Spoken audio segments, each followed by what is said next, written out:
They say silence is golden, but for me, silence has always been armor.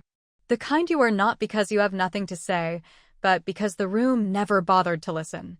So when I packed my things and walked out that glass-paneled office 6 months ago, I didn't leave out of defeat.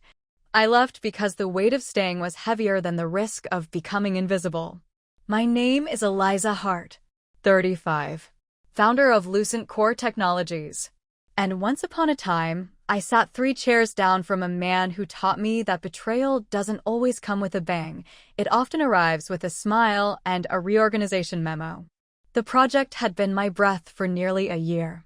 I'd built it line by line, bled into its late-night deadlines, missed birthdays and broke promises to those I loved, all in the name of vision. My boss, Marcus Hale, had championed me at first. Said I had a rare mind, sharp enough to cut diamonds, he'd once joked at a holiday party. But when the funding came through, when the venture capitalists wanted results and visibility, he replaced me with a junior partner named Logan, fresh out of Stanford, still shiny with entitlement. Marcus called it a strategic shift. I didn't argue. I didn't plead. I didn't even ask for an explanation. I simply walked out that Tuesday evening, taking only my coat and the last scrap of dignity they hadn't claimed. What they never knew was that Lucent Core was already growing, piece by fragile piece, in the quiet corners of my apartment. Funded by my savings, coded during sleepless nights, and dreamed up during long walks when grief and ambition blurred. I built it not to compete, but to heal. To prove to myself that my ideas didn't need permission to exist. 6 months later, I stood in the same building again. Different floor, different purpose. The elevator opened to the executive suite, and the receptionist greeted me with the practiced deference of someone who assumes you're the one signing checks. Because I was. Marcus's startup had folded under pressure, poor infrastructure, rushed scaling, a public fallout with investors. Meanwhile, Lucent Core had not only survived, it had bloomed. Our team of 6 became 22, our beta product turned into a full-service suite, and the client who once handed Marcus the future was now placing it in my hands. He looked different the day we met again. Smaller, less certain. The fire behind his eyes had turned into smoke. He tried to smile, to extend the hand of a man who remembered me as subordinate, not successor. I shook it gently, then turned to the boardroom filled with executives waiting for my pitch. I never said a word about the past. I didn't need to. The building itself remembered. In the weeks that followed, the contract became more than just a win. It was a reclamation of every night I'd walked home numb, every meeting I'd left with my jaw clenched and voice swallowed. The irony wasn't lost on me that my name now sat on invoices addressed to the same desks that once dismissed my suggestions with polite nods and premature conclusions. Lucent Core's growth wasn't meteoric, it was methodical. Like healing, every piece of the company reflected the scars I carried from my past roles. Our policies were built on transparency because I knew the sting of hidden decisions. We shared credit because I remembered what it felt like to be erased from the very work I created. And when we met deadlines, it was with the kind of grace that only comes from knowing what it costs to be late, not in time, but in belief. I chose my team carefully, not for pedigree, but for grit. People who had been overlooked, underestimated, or passed over too many times to count. One of them, Maya, had once been a receptionist in Marcus's office. She was bright, full of unused strategy, and had whispered dreams of UX design in the copy room when no one else was listening. Now, she led our product interface division and designed the platform that won us the contract. It was poetic in a quiet way, like the tides shifting slowly until the shore no longer remembered who used to claim it. Marcus didn't interfere, at least not directly. But word filtered through the channels, mutual acquaintances, industry circles, even a barista who once served us both and recognized the subtle change in status. He had applied for a position at one of our competitors, but his reputation followed him like the burnt scent of ambition gone wrong. I didn't feel smug. That surprised me. Instead, I felt something softer, more complicated, pity, maybe. Not for the man, but for the version of me who had once believed that my silence was submission, when in truth, it was a seed. And now the garden was blooming.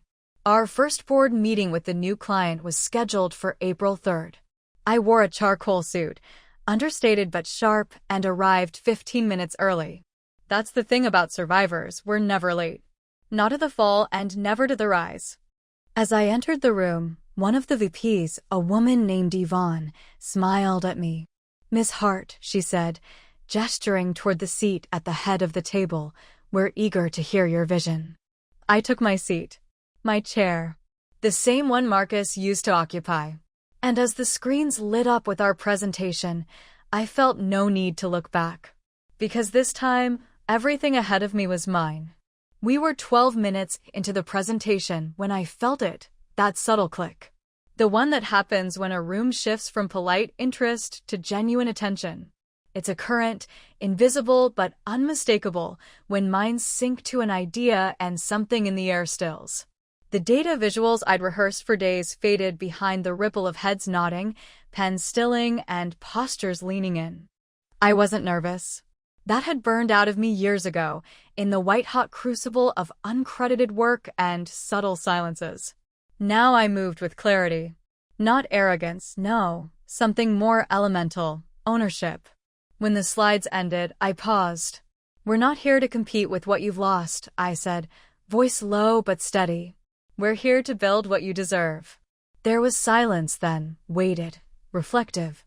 Yvonne folded her hands. "You understand the landscape better than we expected, Ms. Hart." I smiled, just enough. "You'll find we often do." By noon, the partnership terms were signed. The elevator ride down felt different this time. Not as a release, but a rise. I was flanked by two of my leads, Maya and Jonah, both brilliant, both overlooked until now. Maya grinned as she adjusted her glasses, her face still lit with post-meeting adrenaline. "Did you see their faces when you showed them the projections?" she whispered. Jonah chuckled. It was like they realized they'd been running with paper maps while we'd built GPS. I let them bask. I wanted them to. There was something sacred about watching people who had been underestimated finally feel seen. It wasn't about revenge, it was about recognition. That elusive currency we'd all been starving for. Later that evening, we gathered at the small rooftop garden outside our office. There wasn't champagne or confetti, just shared takeout containers, tired smiles, and quiet satisfaction. Maya passed around fortune cookies, a quirky tradition she insisted on before every major milestone. Mine read, "Your silence is louder than their applause." I kept it. We didn't talk about Marcus. We didn't need to. His ghost was already fading from the narrative, his absence less about justice and more about clarity. He had made his choices. And now I was making mine. At home, I opened the notebook where it all began, my first sketches of Lucent's interface, back when I'd scribble between midnight shifts and anxiety spells. The pages were creased, smudged with hope and exhaustion. But on that last page, I wrote a new line. They tried to write me out of the story. So I wrote my own. Success, I learned, doesn't silence your past, it gives it a louder echo. After the contract was signed, the industry took notice. Trade journals ran blurbs about Lucent Core's rapid rise. Some used words like disruption, others clung to the safer term emergence. But none of them knew the truth behind our momentum, that it wasn't algorithms or funding that powered us forward, but memory. Memory of being dismissed. Memory of watching others take bows for curtains you sewed in the dark. It wasn't long before Marcus's name resurfaced, not in headlines, but in whispers. A mutual friend sent me a message. He's consulting now. Smaller projects. Trying to stay afloat. I didn't respond. Not because I didn't care, but because I did, and I didn't trust that part of myself yet. Instead, I poured into my team. We moved into a larger office downtown, floor-to-ceiling windows, exposed brick, and a break room that didn't smell like despair. I insisted we keep the long communal table from our old space. Ideas live best where elbows bump, I told the architect. She smiled, nodded, and sketched it in. Our onboarding materials included a manifesto I'd written in one sitting: build with integrity, speak with care, lead like no one's watching, because someone always is. That last line was for me. A reminder. We hired interns from underfunded programs, gave second chances to resumes with gaps, and built mentorship into our metrics. Not because it was trendy, but because I knew the currency of belief. What it meant when someone looked past your title and saw your potential. Then came the gala. A charity tech fundraiser hosted by the same client who had given us our break. I wasn't planning to attend. Events like that felt performative to me, noise dressed in silk, but Yvonne insisted. You need to be seen, Eliza, she said. You're not the ghost anymore. So I went. Wore navy instead of black, heels instead of boots. Not to impress, but to walk in the space I had earned. The ballroom shimmered with curated elegance. String lights. Laughter. Familiar faces in unfamiliar roles. And then I saw him. Marcus. Near the bar alone, nursing something amber. He looked up and caught my gaze. No smile, no nod, just recognition. The quiet kind that happens when two people remember the same fire, but only one walked out stronger. He approached slowly, the way you'd approach something you once owned but no longer had the right to touch. Eliza, he said, voice softer than I remembered. I waited. I didn't expect to see you here. I get that a lot, I replied. He studied me, as if trying to locate the girl who once waited in his office doorway with drafts and hopes. I heard. Lucent's doing well. I nodded. We are. A beat passed. You were always good, he said. I should have seen it sooner. I tilted my head. You did. You just thought I wouldn't see myself. And with that, I walked away. The music swelled behind me, but all I heard was my own breath, steady, sure, and entirely mine. The morning after the gala, I arrived early, before the coffee brewed, before the lights hummed to life. The office was still, bathed in the faint blue wash of pre-dawn. I walked the perimeter, fingers trailing across the glass walls we'd chosen deliberately, not for aesthetics, but for transparency. In the company I once worked for, doors were always closed, voices hushed, strategies cloaked in privilege.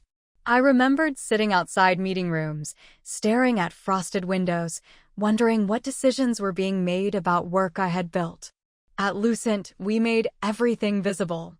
No corner offices, no tiers of exclusion. Just light and space, where everyone saw the same horizon. I unlocked the meeting room and pinned a new quote on the wall. A ritual we'd started, one weekly sentence to guide our choices. This one read, what they hide in shadows, we build in daylight. The team trickled in, laughter and sleepy greetings spilling through the front door. Maya brought bagels. Jonah had new mock-ups for our UI refresh. Serena, our head of operations, placed a tiny succulent on my desk, no note, just a quiet thank you in green. These people, they weren't employees. They were architects of a new kind of architecture. And watching them thrive, I realized something strange. The past no longer hurt the way it used to. It still existed. Still flickered now and then. But it no longer dictated the volume of my voice or the weight in my chest. That day, our client called with a proposal, a joint panel at the upcoming Global Tech Futures Conference. A spotlight moment. The kind of opportunity companies like mine rarely received in their infancy. They wanted me to speak on leadership after disruption.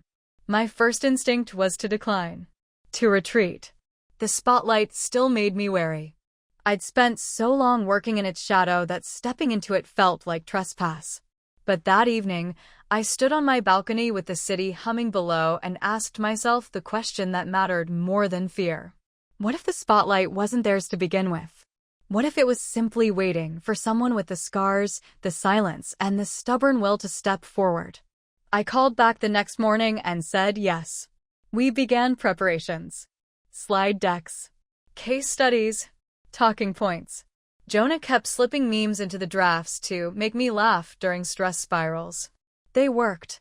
3 days before the conference, I walked into a boutique to find a suit that said power without apology. The tailor, an older woman with weathered hands, adjusted the cuffs and said, "You carry your past in your spine, but your future's already in your eyes." That night, I stood before the mirror. Not the girl they once called almost. Not the ghost of meetings past. But the architect of something lasting. And for the first time in years, I didn't flinch when the light hit my face. The auditorium buzzed with a nervous energy I could feel in my collarbone.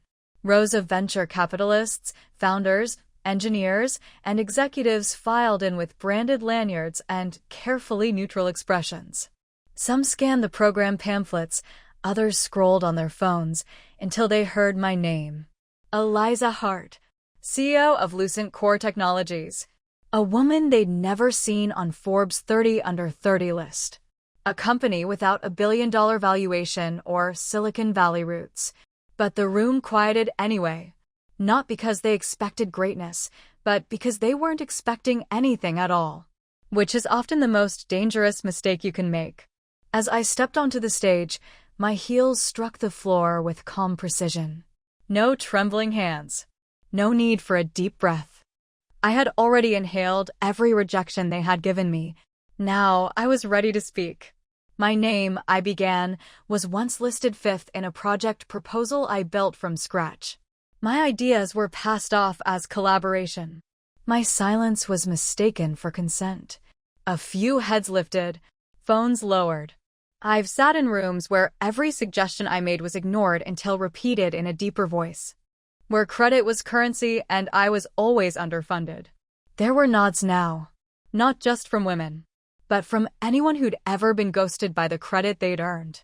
But I learned something, I said, letting the pause settle. They can take your title, your seat at the table, even your project. But they can't take the way your mind rearranges a problem. They can't take the clarity forged in a quiet walk home after a closed-door meeting. And they certainly can't take the fire you carry when you build something of your own. Applause swelled. Not loud, but real.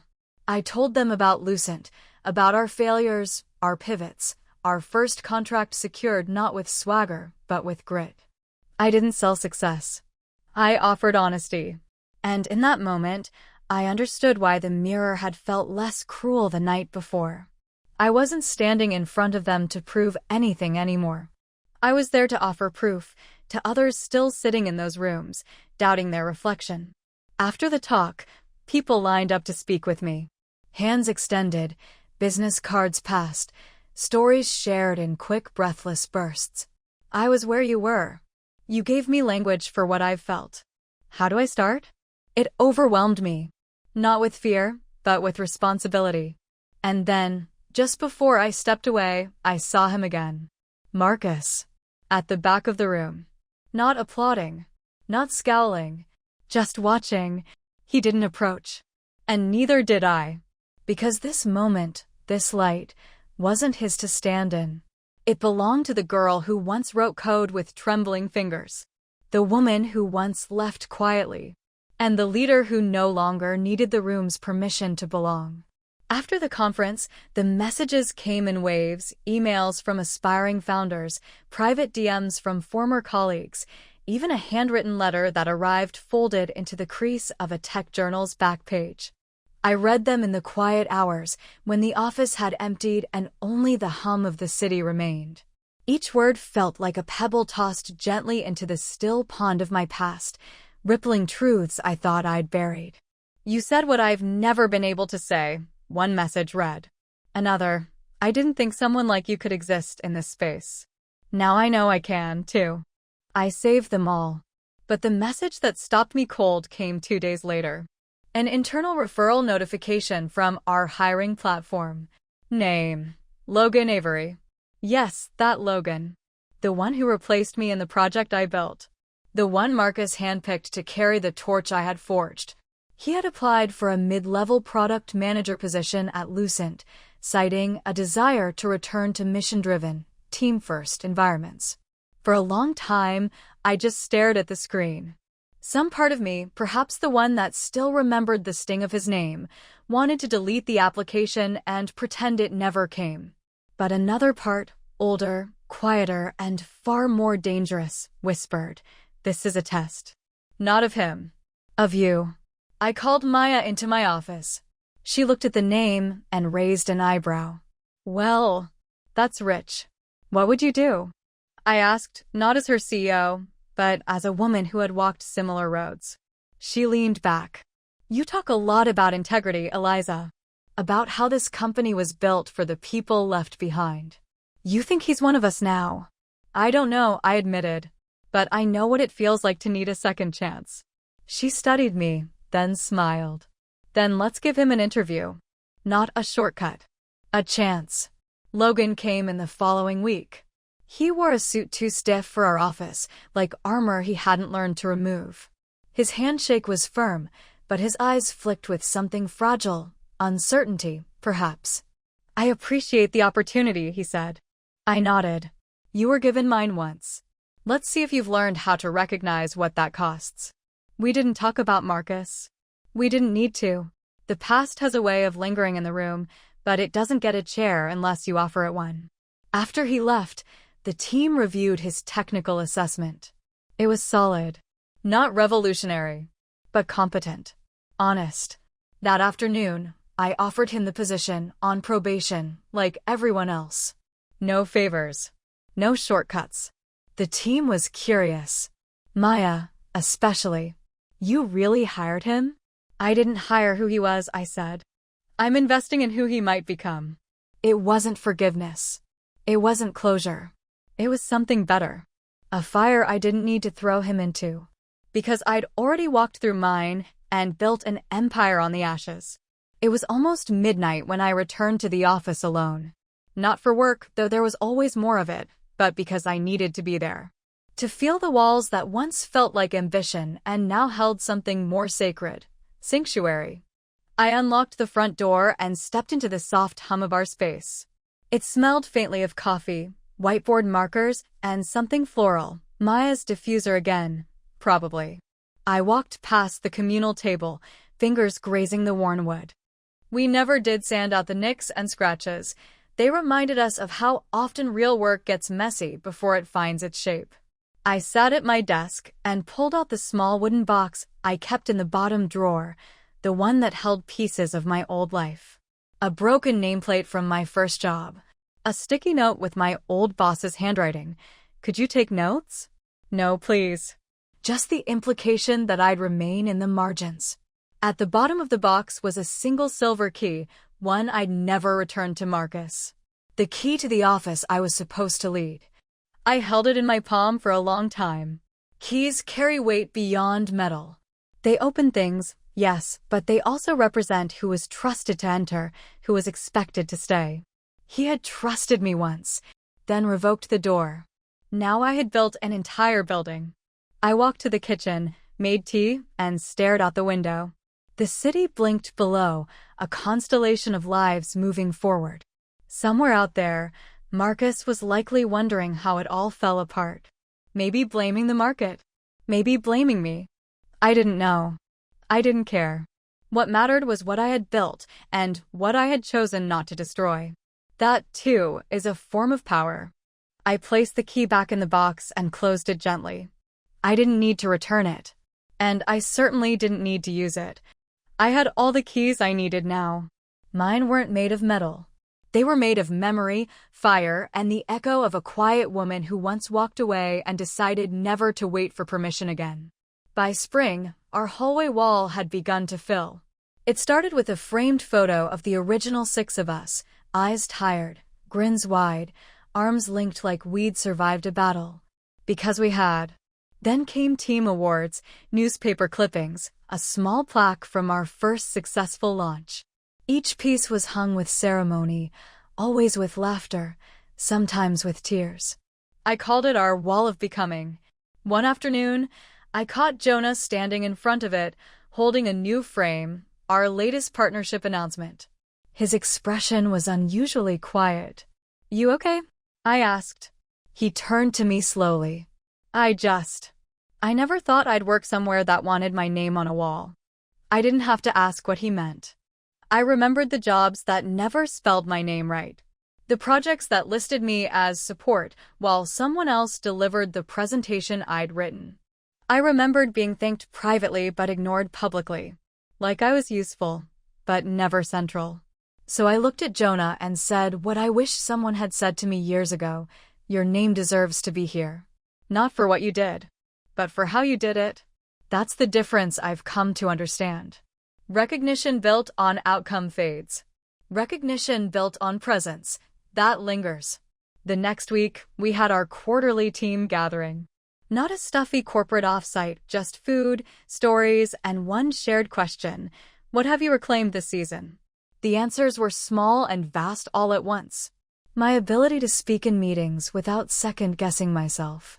Time with my kid after years of 80-hour work weeks. The belief that I can lead without mimicking men who never listen to me. When it was my turn, I hesitated. Then said, I reclaimed my name. Not as a whisper in someone else's story, but as a signature at the bottom of the page. There was a stillness after that. The kind that makes you realize people aren't just hearing you. They're holding what you've said. Later that night, as we cleaned up, Maya found me taping a new envelope to the wall. What's this one? She asked. I smiled. Something a little different. Inside was the first Lucent offer letter ever sent. Signed, dated, and accepted by a name I once feared would only ever be attached to someone else's legacy. Eliza Hart.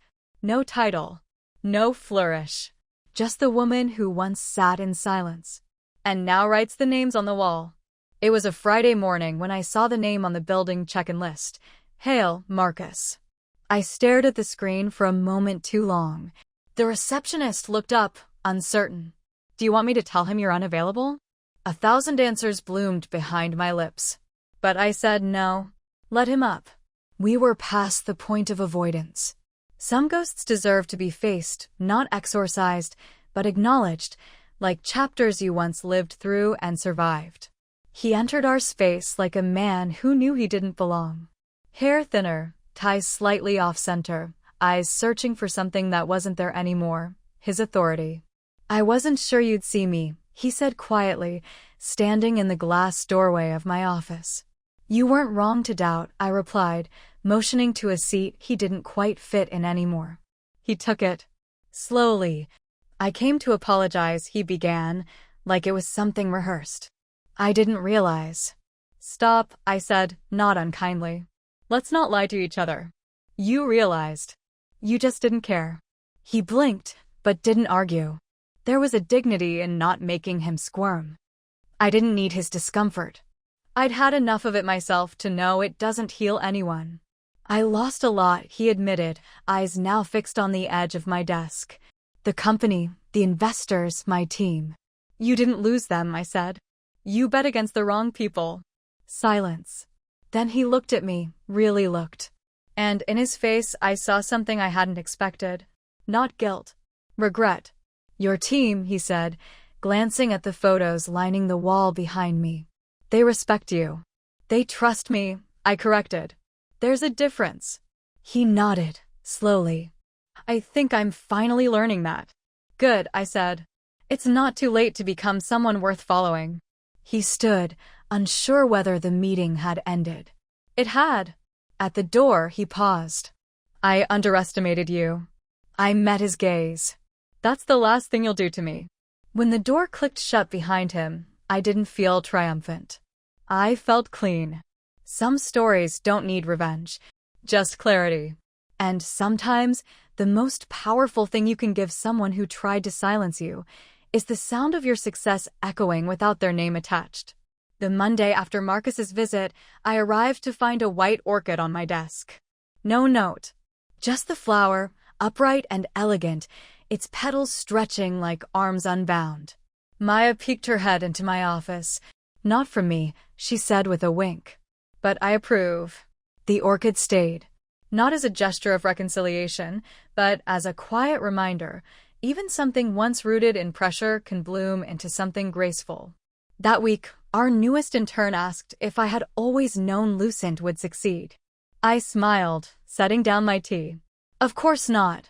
But I always knew I'd survive. And sometimes, that's all you need to begin. She nodded, eyes wide, scribbling notes as if I were giving her a blueprint. I wanted to tell her there is no real map for this, only instincts, scars, and the courage to build while being doubted. Instead, I said, write your own blueprint. Just make sure the foundation is yours. Later, I found myself revisiting the hallway wall. We'd added new names, fresh wins, milestones from people who once thought they'd never make it past the waiting room. And then, the idea came. I gathered the team after lunch. I want to start something, I said, unfolding a sketch I'd drawn the night before. It was a plan for what I called the Founders Archive, a digital space within Lucent where each team member could document the moment they first believed in themselves. Not a title, not a role, just belief. Maya leaned forward. Why call it the Founders Archive? Because we've all founded something, I said. Every time we refuse to shrink, we become founders of our own space. Our own future. Jonah clapped once, then grinned. Hell yes. We launched it quietly, internally, but the ripple was immediate. Pages filled with notes like, when I pitched in a meeting for the first time and wasn't interrupted. When my idea led to our first round of funding. When I told my parents I was choosing this path and didn't flinch when they frowned. I added mine last. When I walked out of the building that told me I didn't belong and built one that did. The archive wasn't for the world. It was for us. A sanctuary of self-belief. A record of resistance. And most of all, a place where we wrote the legacy no one else would write for us. It was a Thursday afternoon when the email arrived. Subject line. Speaking invitation. Girls Who Build Conference. I clicked it expecting the usual canned phrasing. But the message began simply, we've been watching you. Not in the invasive way, but the reverent kind. The kind that means someone has traced your footprints in the sand and marked them with their own dreams. They wanted me to speak to a room full of young women, students, first-time founders, future architects of the world. I stared at the request for a long moment, then forwarded it to Maya with 2 words, we're doing this. When I walked into the auditorium weeks later, I didn't feel fear. I felt witnessed. Rows of young faces looked up, some bright-eyed, some guarded, but all waiting. I thought about the Eliza I used to be. The girl who sat in similar audiences, scribbling notes furiously, hoping someone on stage would say something that made her feel possible. I stepped to the microphone and said, when I was your age, I thought being underestimated was a curse. Now I know it was a map. They leaned in. I didn't build Lucent to be seen. I built it because I couldn't keep waiting to be noticed. And then I told them everything. Not just the triumphs, but the quiet agony of being overlooked, the nights I almost quit, the people who tried to clip my voice before it learned to carry. One girl in the second row raised her hand near the end. What would you tell someone who feels invisible right now? I looked at her, really looked. She had that same tight expression I used to wear. Like strength and sadness were constantly negotiating. I said, you're not invisible. You're just early. Keep showing up. And build something so bright that one day, they'll have to squint just to say your name. After the talk, they formed a line. Each one had a story. A wound. A question. And I gave them what I never got, a mirror. Because sometimes the most revolutionary thing you can do is reflect someone's light back to them before they believe it's there. That night, as I boarded the flight home, I opened a small envelope one of the girls had handed me. Inside was a note. Thank you for being the woman you needed when you were my age. I read it again and again. Because that was the legacy I hadn't planned. But the one I'd become. The invitation came on ivory cardstock, thick, embossed, the kind that arrives with weight in both paper and implication. A gala hosted by the very firm that once rejected Lucent's initial pitch without so much as a meeting. They'd ignored my early emails, sent auto-replies to introductions, and funded startups built on swagger rather than substance. Now, they wanted to honor the year's most impactful female-led companies. It would be held in the same ballroom where I once lingered outside, name not on the list, credentials not respected, heart beating too loud in the silence of no. Maya raised an eyebrow when I showed her the invite. Let me guess, now they remember your name? I smiled. Now they remember needing me. We decided to go. Not for them. For us. For every time we were told we weren't the right fit, weren't scalable enough, weren't enough. I wore black. No statement pieces. No flashy diamonds. Just clean lines and confidence woven into every thread. The kind of presence that says, I don't need to impress you. I already exist. The ballroom shimmered with curated power, suits that cost more than some of our early quarterly budgets, smiles trained in media coaching, air thick with false modesty. And yet, there we stood, uninvited years ago, now seated at the front. During dinner, the MC listed honorees and their achievements. When Lucent was called, I rose to polite applause, not overly loud, still laced with that hesitation industries reserve for women who didn't ask for permission. I approached the mic. Lucent was built in silence, I began. Not because we had nothing to say, but because no one was listening. The room stilled. We built quietly, carefully. While others made noise, we made structure. While others scaled hype, we scaled integrity. There were no cheers. Just a hum of realization, of discomfort, of respect finally being calculated. I ended with this. We weren't overlooked because we lacked value. We were overlooked because we didn't mirror the system. So we made a new one. And then I stepped down. Back to my seat. No flourish. No performance. Later, a woman I didn't recognize, older, powerful, approached me with a glass of wine. You changed the tone of the evening, she said. I didn't come for the tone, I replied. I came for the truth. She nodded, as if tasting something unfamiliar. Well, it's about time someone did. As I left the ballroom, I paused in the same spot I once stood years ago, outside the doors, invitationless, forgotten. Only this time, I wasn't waiting to be let in. I was holding the door open for others. The weeks after the gala were unusually still. Not in our office, Lucent moved like a heartbeat, steady and alive, but in me. The fire that once drove every move had cooled to an ember. Not gone, just steady. No longer desperate to prove. No longer seeking applause in rooms that once refused to say my name. One morning, I sat in my apartment, wrapped in a shawl my mother had knitted before she understood what I was building. The sunlight was spilling through the windows, and for the first time in a long time, I didn't check my phone. I just breathed. It's strange how silence changes once you stop fearing it. In the early days, it was punishment, an echo of exclusion, a room where your voice died on the walls. But now it had become something else. Space. For clarity. For choice. For becoming. I thought about the early mornings before Lucent, when I'd sit alone with a laptop full of hope and coffee too bitter to disguise the ache of rejection. I used to fill the quiet with noise, music, podcasts, anything to drown the doubt. But now I could sit with it, look it in the eye, because the silence had given me something. It had given me myself. Not the version they expected. Not the agreeable, grateful girl who took notes and nodded at bad ideas. But the woman who knew when to speak, when to lead, and when to walk away. At the office that day, Maya caught me staring at the framed quote above our mission statement. One I had written in the dark before the light ever came. If they won't give you a seat, build the floor. She nudged my shoulder. You ever think about what's next? I looked around. Our team had grown. Our influence, deeper. But something inside whispered, not restlessness, but evolution. I'm thinking, I said, it's time we teach others how to build their floors, too. She smiled. You mean Lucent Academy? It was an idea we'd tossed around. Resources, mentorships, funding pathways for overlooked founders. A place to pour our blueprint into others. Let's do it, I said. And just like that, the silence ended again. Not with noise, but with purpose.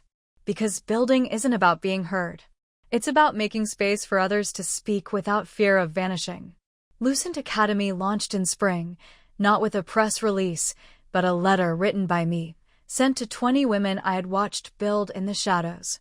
The kind of builders who don't always have pitch decks, but have lived experience that could rival any executive's resume. The letter said, "You don't need to be polished. You need to be ready."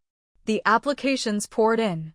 We converted the back section of our office into a space that felt like possibility, no long conference tables, just round ones, no podiums, just conversations. Walls were painted in soft greens and blues, colors that reminded me of growth, and of the ocean I used to watch as a girl when I needed to feel both small and infinite. Each founder who walked through those doors carried something, an idea, a memory, a grief, a flame. And we gave them what we never had, belief without condition. I sat in on the first session. The theme was origins. One woman, Nira, stood up and said, "I started my company after I was fired for being too emotional during a meeting about diversity. That emotion? It's now my brand." Another, Jacqueline, added, "Mine began the day I pawned my engagement ring to buy a laptop. Best trade I ever made." Laughter. Nods. A chorus of recognition. When it was my turn, I didn't tell the story they expected, not the one about Marcus, or the contract, or the rise. I told them about the night I walked home in the rain after being removed from that first project. How I stopped at a bookstore, fingers numb, and found a thin paperback on the clearance shelf titled Planting After Fire. It was about soil renewal. How the charred remains of trees fed the future forest. I told them, Lucent started that night. Not with funding or strategy, but with ash. And the belief that I could still grow something. We called that session the Seed Library. Everyone left with a journal, a plant clipping, and one promise to themselves written on paper and sealed in an envelope. A month later, the first founder secured her funding. Not because of us. Because of her. We just gave her the mirror, the soil, and the light. The legacy of Lucent was changing. Not just a company now, but a garden. It started when I found the folder, tucked deep in the back of my home office, behind tax files and old utility bills. Inside were drafts of letters I'd never sent. Some typed, some scribbled in the margins of rejection emails and notebooks too sacred to throw away. One was addressed to Marcus. Another to myself. They weren't apologies. They weren't pleas. They were just truths I hadn't yet found the courage to speak. I read one aloud that night, sitting cross-legged on my rug, wrapped in the kind of silence that doesn't ache anymore. Dear Eliza, I know you want to believe you're just tired, that this wait is temporary. But darling, it's not your stamina that's failing. It's your spirit calling for more. Listen, leave, build. I folded that letter into my palm and felt a sudden wave of grief. Not for what I'd lost, but for how long I'd stayed in places where I wasn't heard. The next morning, I brought the letters to the Lucent archive. We'd created a new section, the Room of Unsents. Every team member had the chance to contribute anonymously. The only rule? It had to be something you needed to say once, even if only to yourself. They arrived slowly at first. Then dozens. Then hundreds. I forgive myself for shrinking to fit a story I didn't write. I wasn't hard to work with. I was tired of being ignored. You told me to be less. I became more instead. It became a ritual.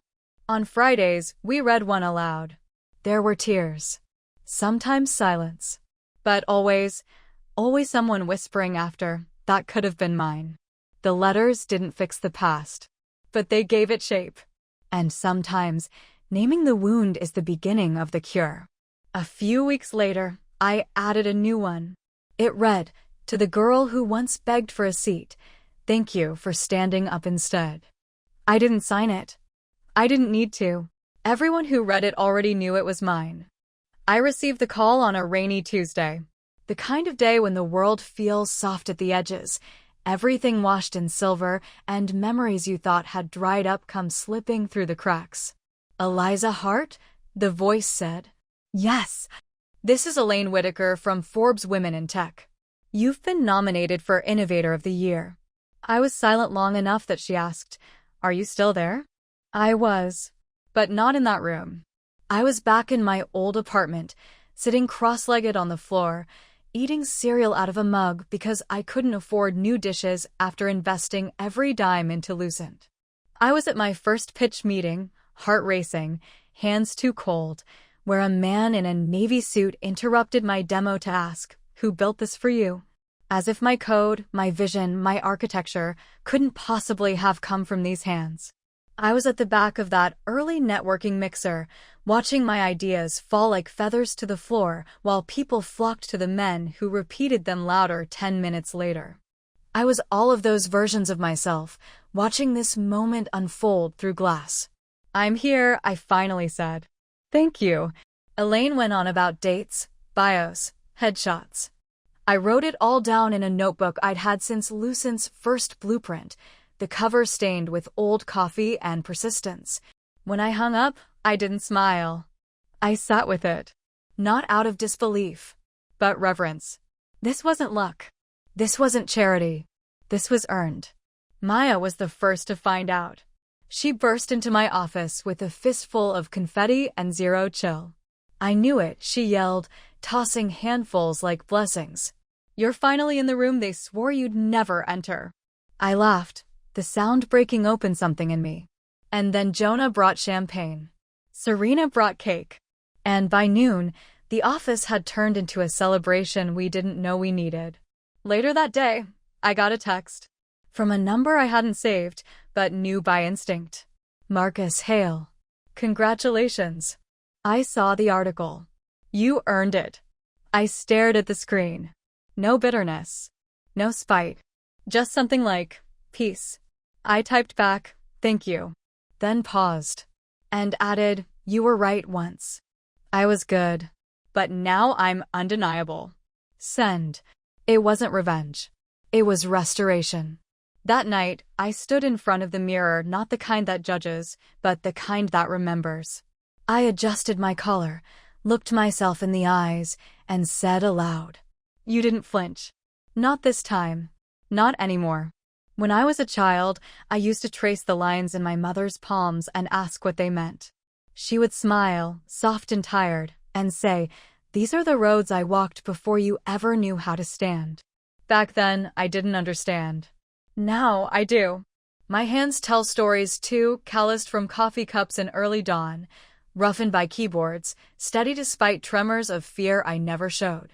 In the weeks following the nomination, media requests began to flood in. Podcasts, panels, profiles. They wanted to know the story of Lucent. But more than that, they wanted to know my story. As though now that success had kissed my name, I was finally worth hearing. It was tempting to shape the narrative into something palatable. Visionary founder triumphs despite odds. But the truth? It wasn't a clean arc. It was jagged, like glass reassembled after shattering. There were no neat victories. Just choices. Just persistence disguised as survival. So I chose honesty. In one interview, a journalist asked, "What was the moment you knew you'd made it?" I looked at her, and instead of saying the gala or the contract or even the award, I said, "When my team stopped asking for permission to speak in meetings." She blinked, surprised. "Not when you saw your name in lights?" "No," I said. "When I saw their names in rooms that used to ignore mine." Lucent Academy was thriving. The founders we supported were landing real investments, launching real products. One built an app that made mental health resources accessible to Black teen girls in rural areas. Another created a sustainable textile company in her basement while raising twins. We weren't just mentoring. We were multiplying. And something inside me softened. Not with comfort, but with trust. One evening, I walked into the academy and found a young woman standing alone, staring at the quote etched into the wall. "We don't knock on closed doors. We build our own rooms." She turned when she heard me. "I want to do what you did," she said, eyes fierce. "You will," I told her. She hesitated. "But I don't know where to start." I walked over and placed her hand flat against the glass. Here, I said. Start with the hands that already know how to build. She didn't understand it fully yet. But one day, she would.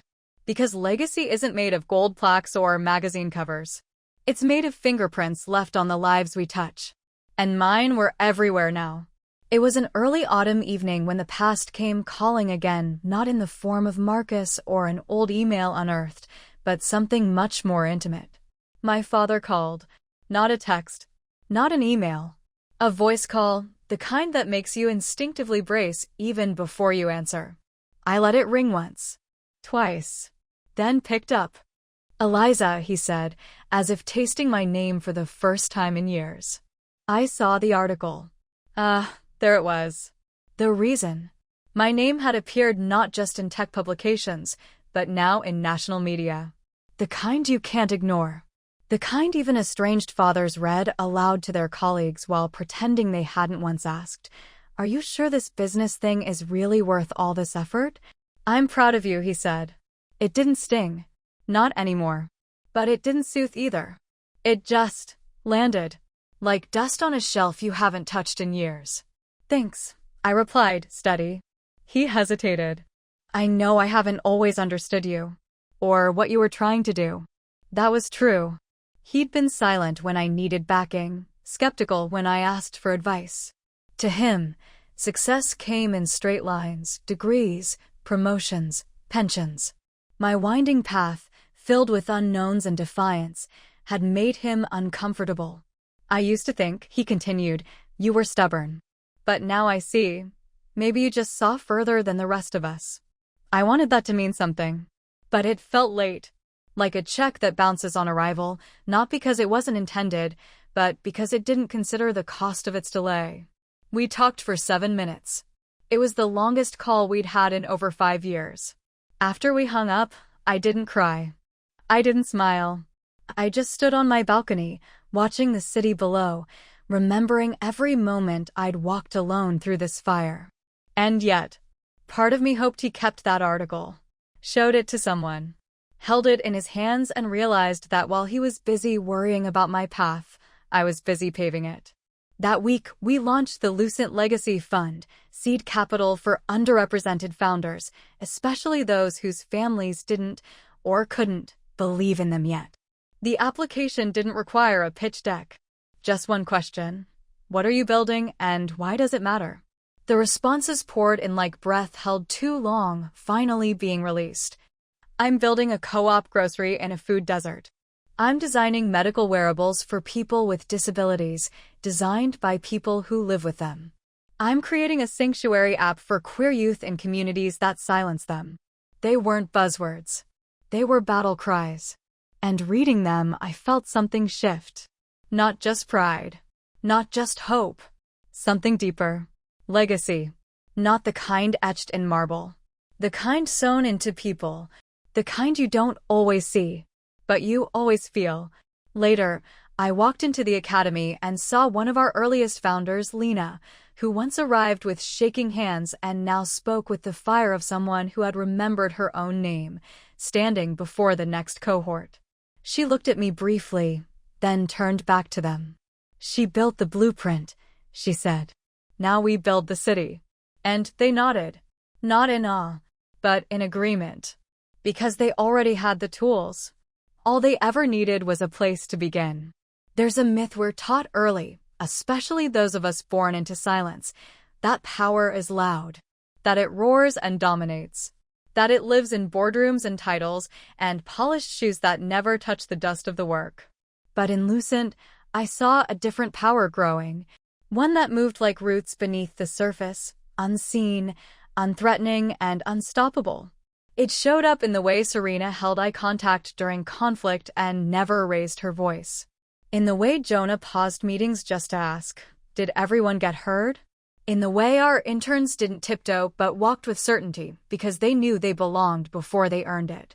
It was in the warmth of Maya's laughter echoing from a hallway brainstorming session, and in the way I no longer second-guessed my own instincts, even when they strayed from the playbook. We were building something subversive, not because we were radical, but because we had returned something ordinary to its rightful place: dignity. The industry started to notice, not because we shouted, but because our results spoke in a language they hadn't yet learned to ignore.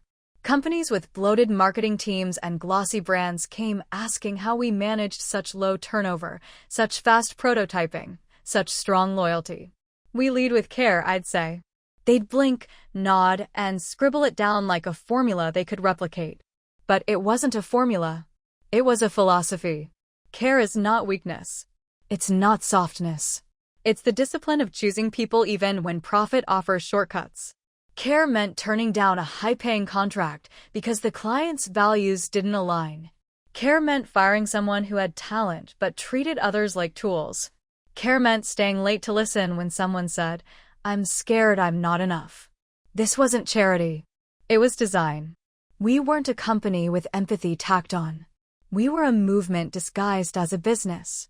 And the more we grew, the more I realized we weren't the exception. We were the future.